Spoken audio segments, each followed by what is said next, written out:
تمكن الدكتور رائد رطيل أن يدخل تقنيات حديثة إلى عالم طب التجميل واختصاص الأنف والأذن والحنجرة. آخر تقنياته عملية جراحية بالمنظار وليس بالميكروسكوب عبر آلة تدخل إلى الأذن وتسمح بإجرائها بسهولة، وهي آلة فريدة من نوعها في لبنان ويتفرد بها رطيل. أنا ما استعملت الميكروسكوب، استعملت الأندوسكوب. هي عبارة عن منظار أقدر أشوف على التلفزيون بلا ما أحط عيوني على المجهر، نوصل لأقصى حالات اللي ممكن يشوفها الطبيب وأكثر كمان. في عيادته في النبطية يمضي وقته في علاج مرضاه.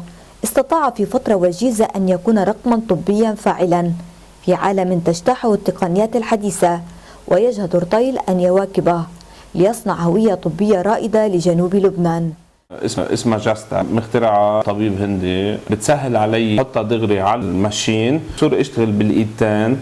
التقنية كمان أول مرة تستعمل بلبنان وأنا جبتها، وإن شاء الله نقدر نطورها أكثر لتصير على الروبوت. منذ قدومه إلى لبنان ويحرص أن يضع قدراته العلمية في خدمة التطور الطبي الحديث، لم يترك بابا إلا وطرقه. يخضع سنويا لعشرات الدورات العلمية التي تطور معارفه. بس نحن لازم نضلنا نتطور، ما لازم نضلنا واقفين على مطرح واحد. هيدا اللي انا دائما عم بسعى له، لنقدر نطلع اسم الجنوب بالطليعه ونكون الاوائل.